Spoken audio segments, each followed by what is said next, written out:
Un flic hurle, à genoux, plaque un vendeur noir au sol. Mais en une seconde, le tablier tombe. Badge FBI. Agent fédéral infiltré. Ce qu'il vient de faire à cet homme, c'est l'étincelle qui va tout faire exploser. Justice pour Deshaun Brooks. Restez. Ça commence maintenant. Tu es sourd? Je t'ai dit de t'agenouiller. Le flic hurle, son godillot clouté renverse un panier de fruits qui roule dans le marché misérable. Il empoigne brutalement les cheveux de l'homme de couleur qui range son étal.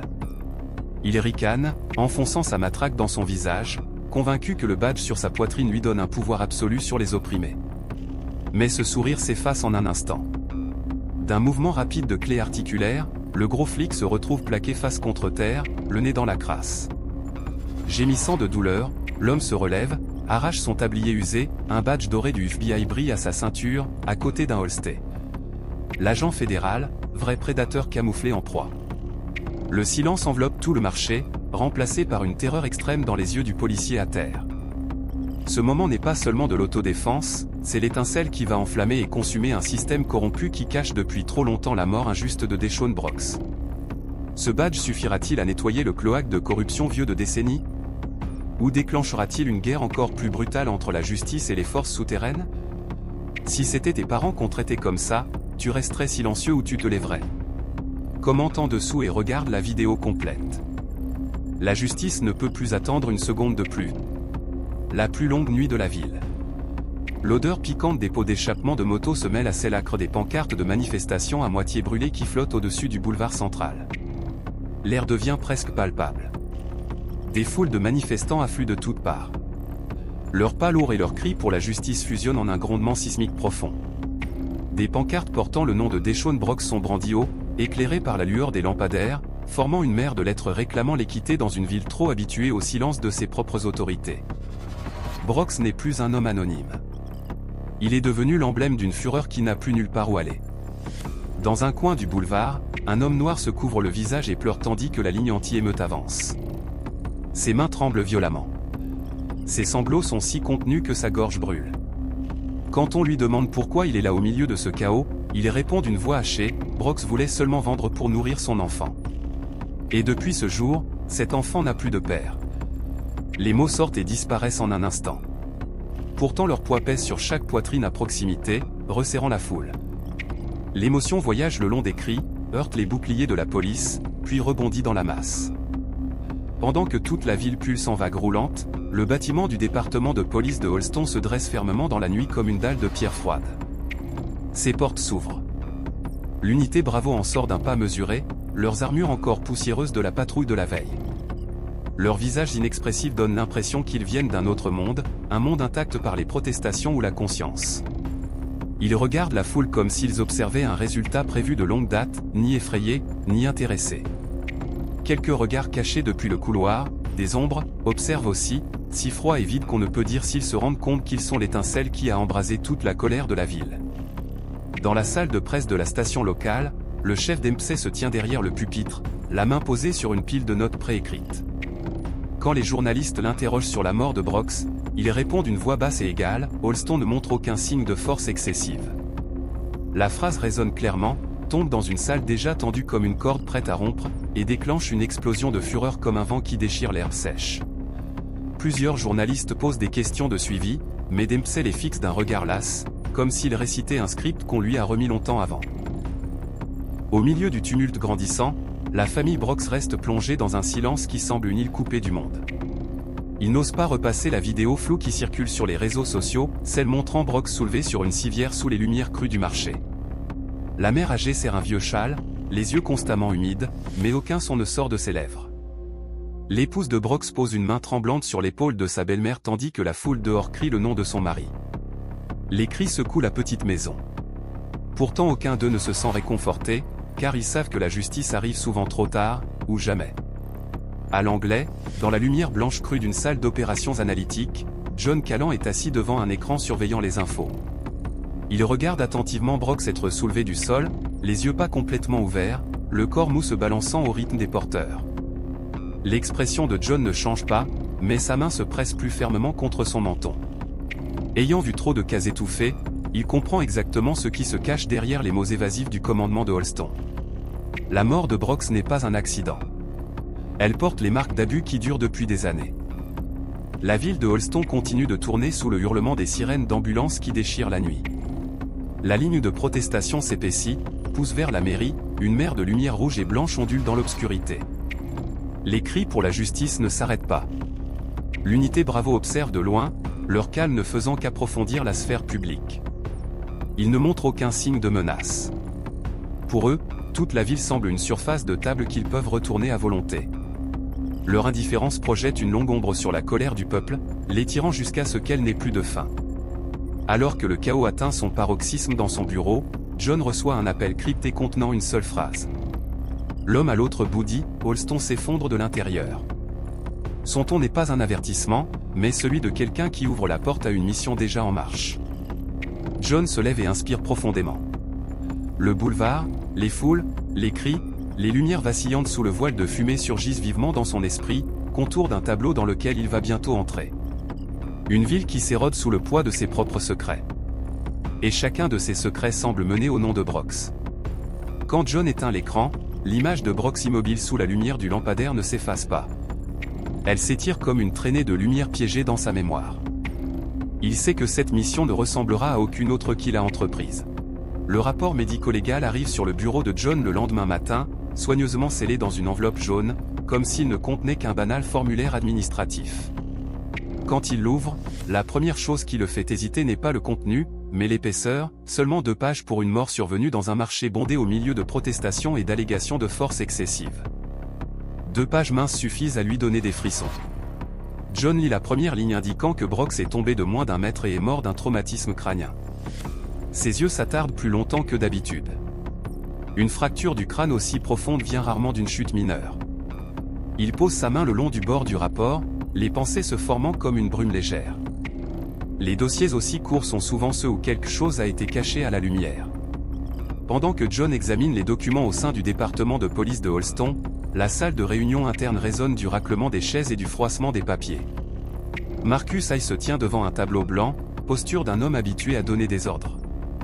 D'un ton ferme et égal, il déclare « L'unité Bravo a suivi la procédure appropriée et l'affaire Brox est close selon les instructions du commandement supérieur. » Ses yeux balayent chaque visage comme pour mesurer qui oserait objecter. Le silence se répand dans la pièce comme une fine couche de poussière.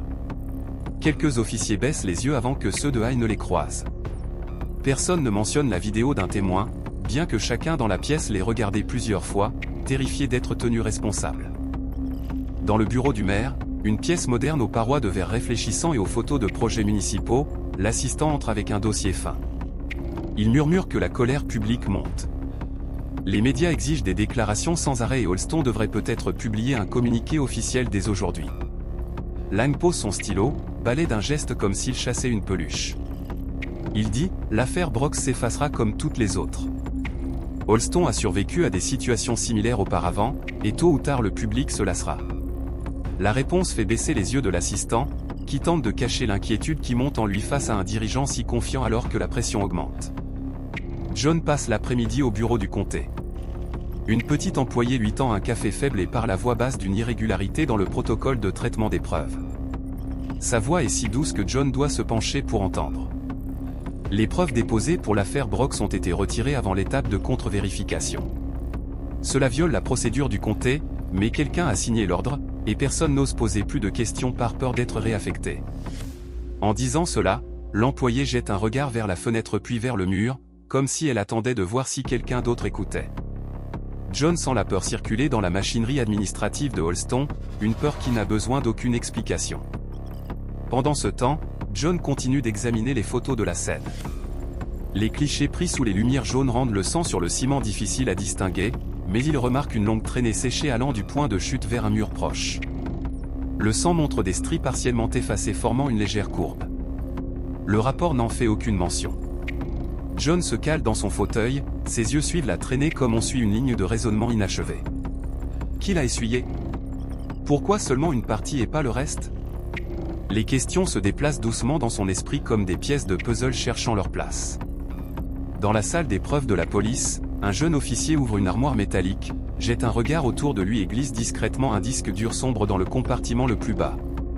Ses gestes semblent pratiqués, comme si ce n'était pas la première fois.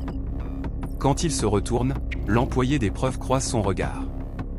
Il se fixe un bref instant, mais c'est assez lourd pour épaissir l'air. L'employé détourne les yeux le premier, continue de trier les papiers sans poser une seule question. Dans cette pièce, il semble y avoir des choses que tout le monde voit, mais que personne ne veut affronter.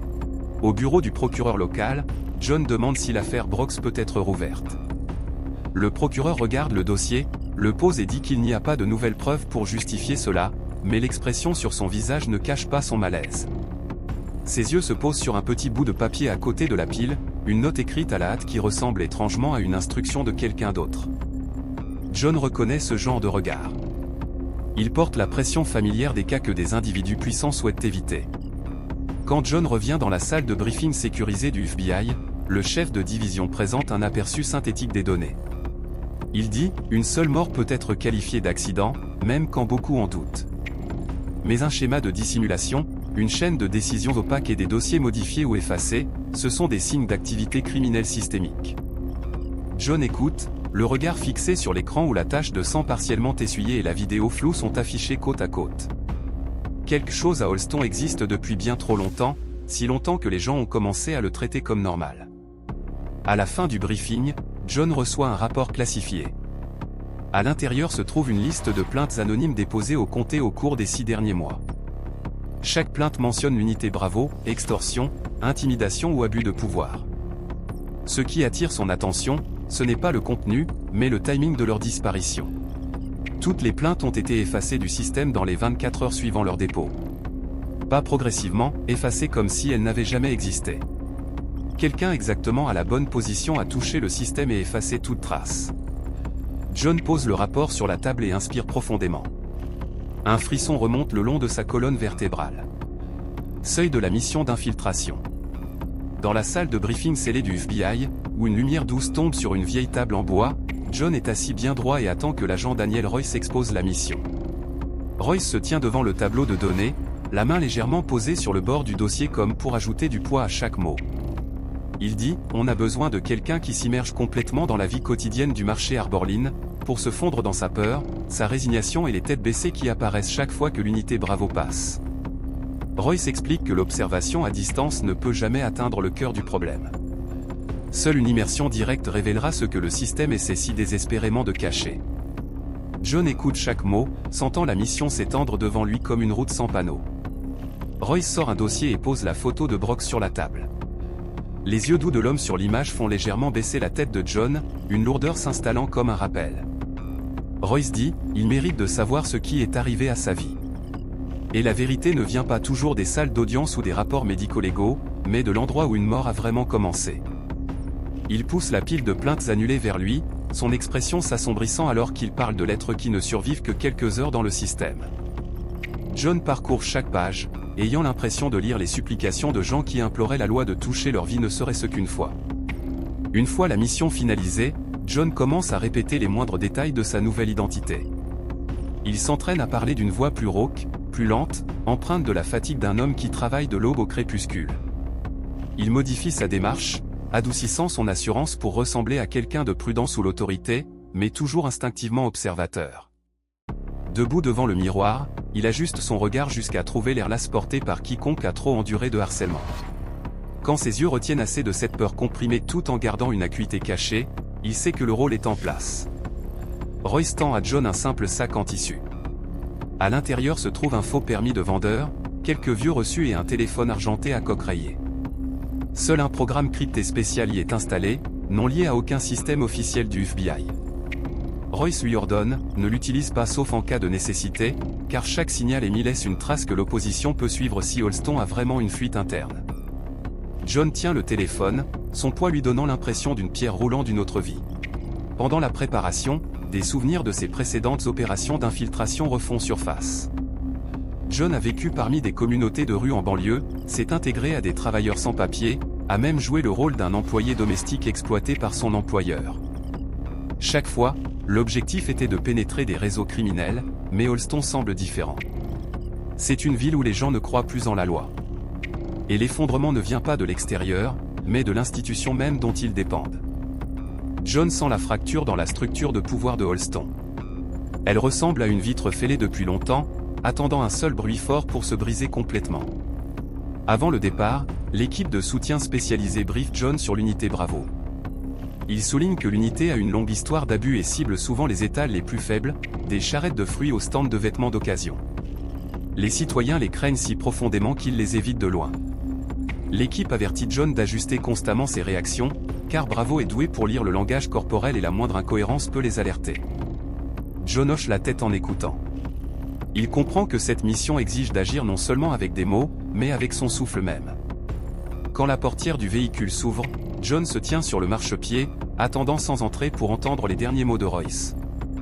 Il lui dit « N'essaie pas de paraître plus fort que nécessaire. » L'endurance de Holston est bâtie sur une peur à long terme, et la peur est parfois plus importante que la résistance. Royce ajoute « La peur elle-même est une compétence dans cette mission. Elle te permettra de te glisser dans la vie quotidienne du marché sans faire de bruit inutile. » John s'installe dans le véhicule et jette un regard par la vitre teintée, où les pancartes « Justice pour Brox » sont éparpillées le long du chemin. Certaines aussi dans la brise de l'après-midi, peintes à la hâte, d'autres soigneusement assemblées. Toutes portent le même chagrin persistant. John remonte sa veste, non pas à cause du froid, mais de la conscience qu'il va vivre parmi ces blessures encore ouvertes. Il sait que cette mission ne sera pas courte, elle peut s'étendre sur des mois, peut-être plus, si Bravo dissimule ses traces aussi soigneusement que les dossiers le suggèrent. Le véhicule se met en route vers le marché Arborline. Dehors, le paysage passe des immeubles de bureaux aux rues plus pauvres où les enseignes écaillées et les trottoirs étroits marquent la transition. Quand la voiture tourne sur la route du marché, John voit les habitants transporter des marchandises, pousser des charrettes de fruits, arranger des caisses en bois. Leurs visages se crispent au lointain hurlement d'une sirène de police. L'air est lourd comme de la terre tassée, pressant chaque pas. John pose une main sur le sac en tissu, sentant que tout ce qu'il a préparé ces 2 derniers jours se cristallise en réalité. Quelques dizaines de mètres plus loin, John voit 3 officiers de Bravo debout au milieu de l'allée. Ils ne font rien de particulier, juste debout, observant une vendeuse agenouillée ramasser des mangues renversées. Le fruit écrasé laisse des marques humides sur le sol tandis que les mains tremblantes de la femme les ramassent une par une dans une hâte embarrassée. Les gens passent vite, trop effrayés pour s'arrêter. John observe la scène, voyant le déséquilibre entre pouvoir et peur étiré brutalement sur le sol, comme une ligne tracée à travers chaque mangue tombée. Le premier matin au marché Arborline de la peur grandissante.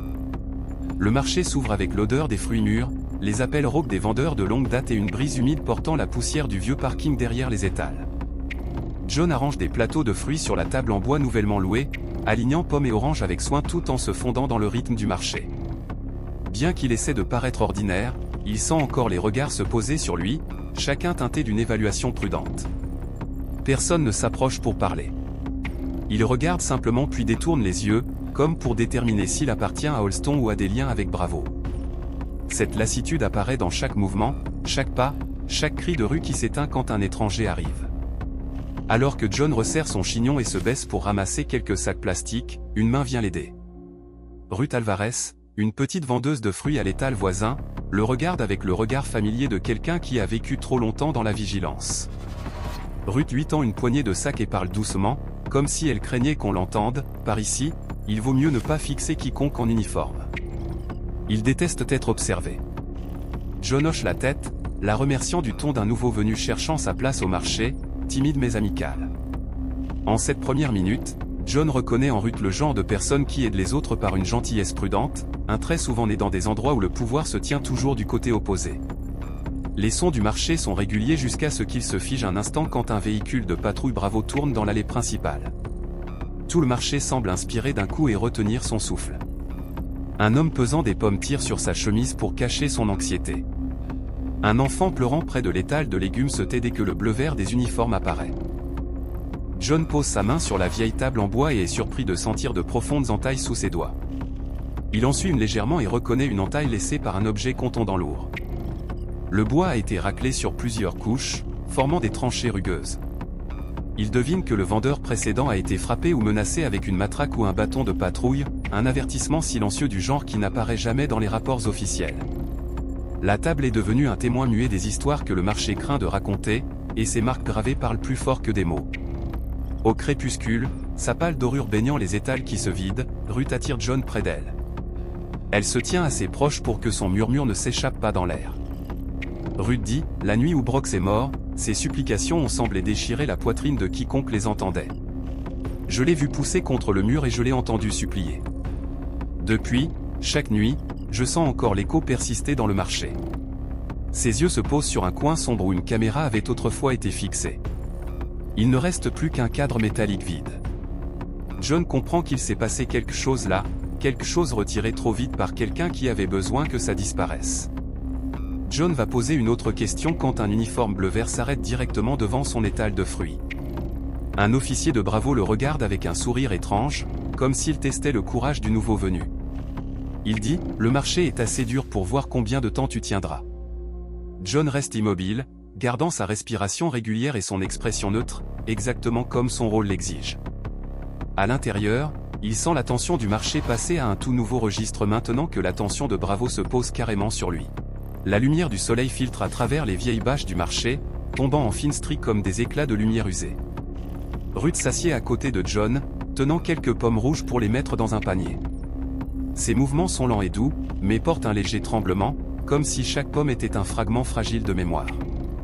Elle dit, il y a des années, ce marché était si bruyant que les gens devaient crier pour s'entendre. Maintenant, chaque appel des vendeurs est avalé peu à peu, remplacé par le long silence qui plane sur le marché depuis la nuit où Brox est mort. Quand elle mentionne cette nuit, les yeux de Ruth se posent sur le mur lointain où des plaques de ciment sont plus sombres que le reste. La façon dont elle regarde cet endroit ressemble à quelqu'un fixant une vieille blessure qui n'a jamais vraiment guéri. John reste silencieux, laissant l'histoire s'ouvrir d'elle-même. De l'autre côté de l'allée, Omar Price est assis sur sa chaise usée en bois, réparant une chaussure déchirée. La lumière de midi frappe directement son établi, illuminant chaque détail. Quand il retourne la chaussure, John remarque que son doigt effleure une traînée brune séchée sur la semelle. Omar tressaille comme s'il avait touché une aiguille chaude. Il cache rapidement la chaussure sous la table, son geste si brusque que le petit marteau lui échappe et heurte le sol avec un bruit froid et creux. John croise son regard à cet instant et y voit la panique. Le genre de panique qui surgit quand quelqu'un expose accidentellement un secret qu'il a passé trop de temps à enterrer. Quand John lui demande doucement s'il a connu Brox, Omar se fige au milieu d'un geste. Il fixe l'espace devant lui. Sa voix, rendue rauque par l'effort de contenir l'émotion, répond « Tout le monde ici se connaissait ». Une réponse si vague qu'elle ne révèle rien, mais qui porte le poids de clarifier le silence. Cela fait sentir à John la distance invisible entre les habitants et là. Un jeune vendeur à l'étal voisin coupe leur échange. Il dit à Omar, ne dis pas des choses imprudentes, sa voix pas forte, mais teintée d'un avertissement indéniable. Le jeune homme jette un regard autour de lui en parlant, comme si l'espace lui-même pouvait retenir ses mots. John regarde par-dessus l'épaule d'Omar et comprend qu'ils ne se protègent pas seulement eux-mêmes, mais aussi les uns les autres de toutes les conséquences qui pourraient survenir s'ils parlent trop. Ce genre de silence mutuel ne vient pas de la cruauté, mais d'un instinct de survie usé par des années sous le pouvoir de Bravo. Alors que le marché reprend son rythme habituel, Maddox apparaît à l'extrémité de l'allée.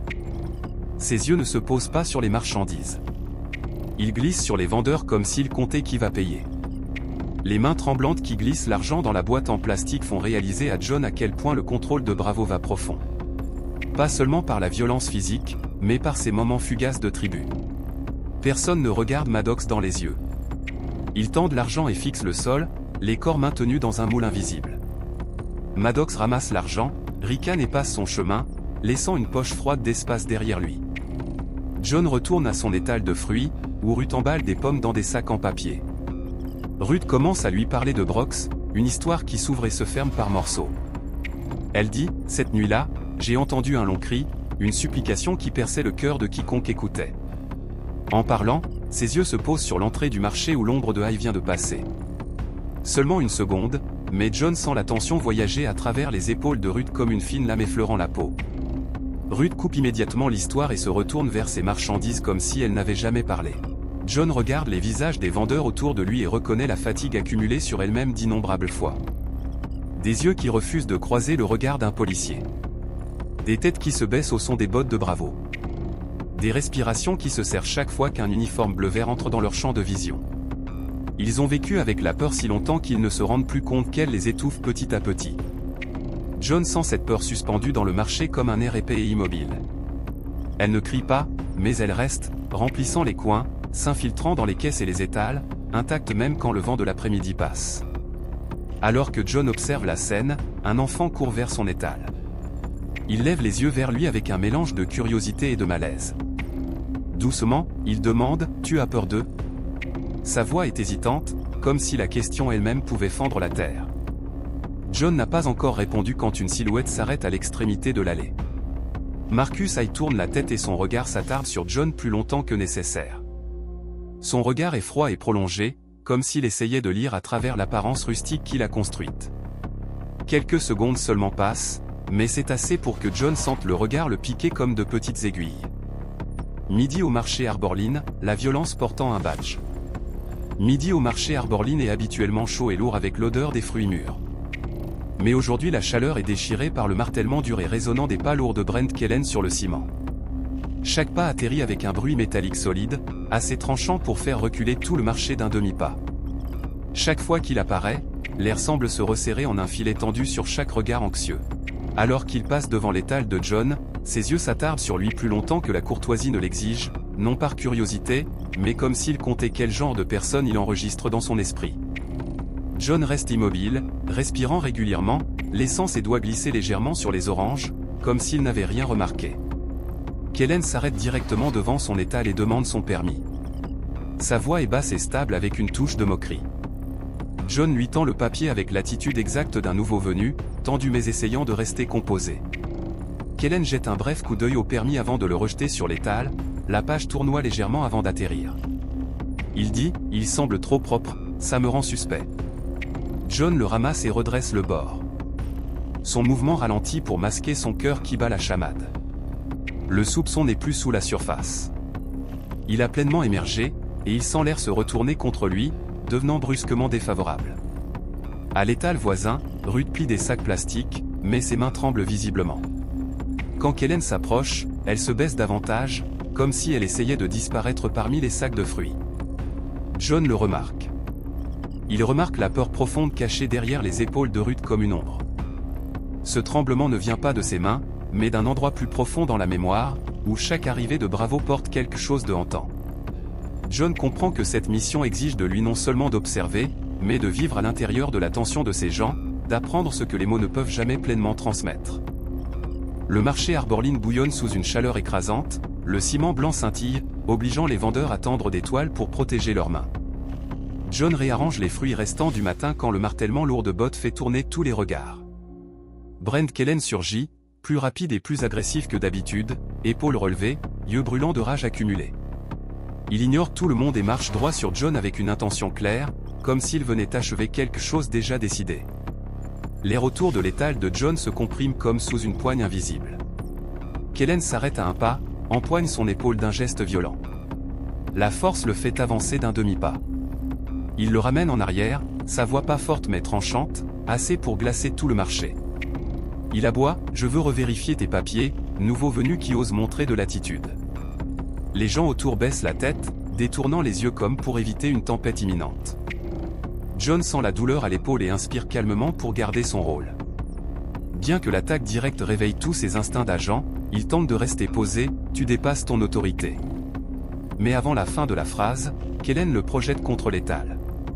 Les fruits dégringolent, pommes, oranges, poires s'éparpillent sur le ciment, formant des flaques de jus coloré. Les plus proches reculent, certains couvrent leur bouche pour étouffer un cri. Ce n'est pas une inspection. C'est une démonstration qu'il peut tout faire à n'importe qui ici. Ruth, un étal plus loin, crie « Arrêtez » d'une voix désespérée et fine, vite avalée par l'air étouffé. Mais le cri meurt quand Kellen tourne la tête vers elle, rugissant assez fort pour secouer l'allée. Il ordonne à John, à genoux.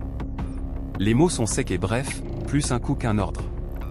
Tout son dans le marché s'effondre dans le silence. Une foule entière retient son souffle pour voir si leur pire crainte va se réaliser. Quand Kellen attrape John par le col et le tire près, quelque chose en lui reconnaît qu'il a franchi une ligne qu'il ne peut tolérer. Pas dans ce déguisement fragile. Ses réflexes d'agent surgissent comme une lame dégainée. John pivote avec précision, utilise l'effet de levier exact du poignet pour faire craquer l'articulation de Kellen. Le bruit sec résonne, fait tressaillir plusieurs personnes. Kellen hurle, bascule en avant, presque fracasse son visage contre le coin de la table. Il s'effondre, souffle haché et tordu de douleur.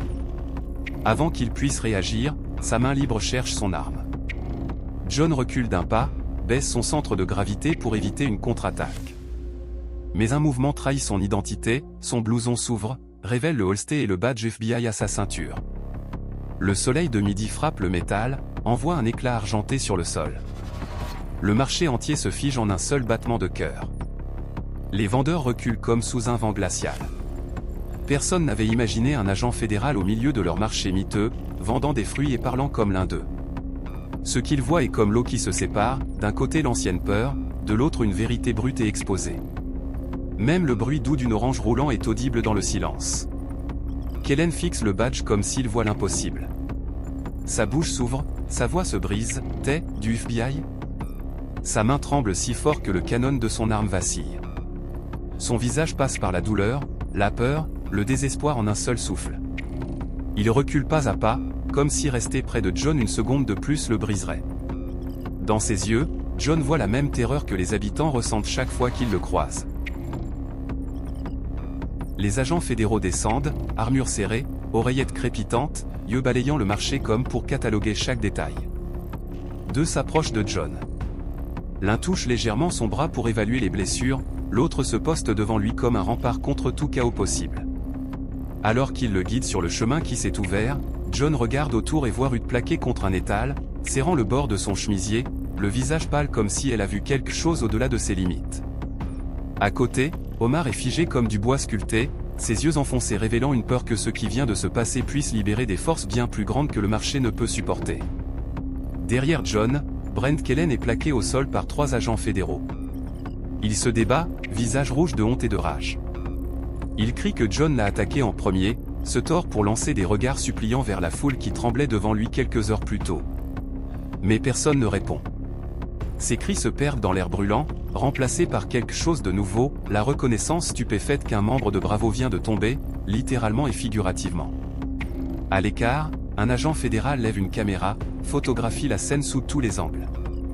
Il la baisse et murmure à son partenaire, mais ces mots portent « On a maintenant les bases légales pour fouiller Holston ».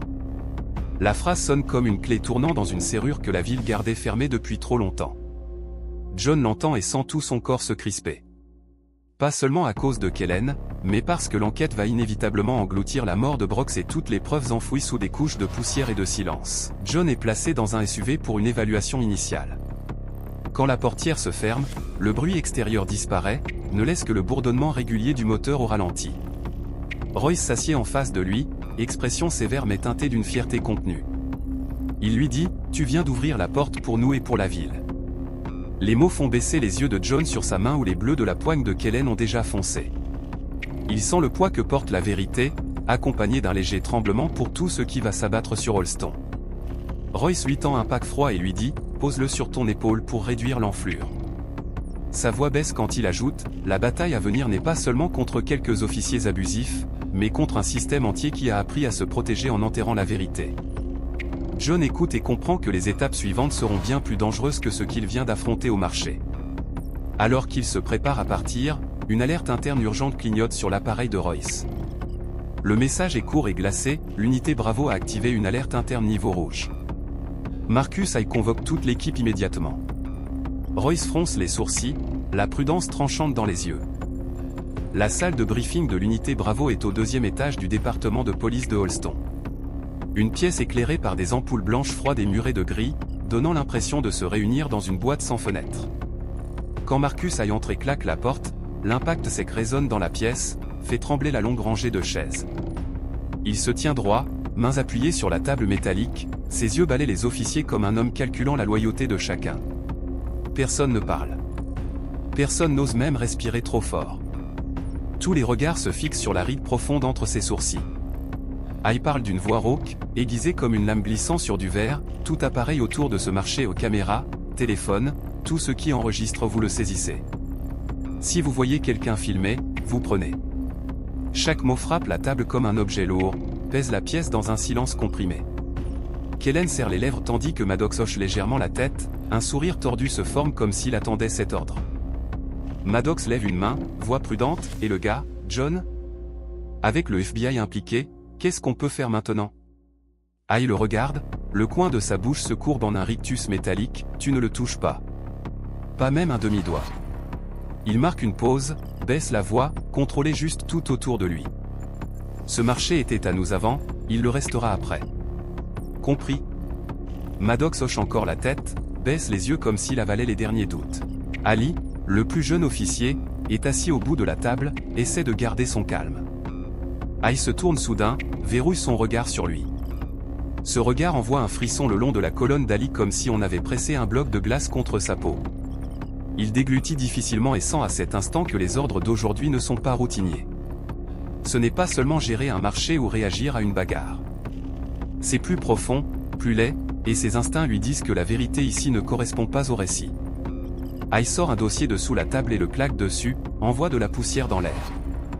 Personne ne mentionne la nuit où Brox est mort, dit-il, chaque mot assez lourd pour blesser. Fin de discussion. En poussant le dossier, quelques photos glissent et s'éparpillent sur le carrelage comme des os exposés dans une terre sèche.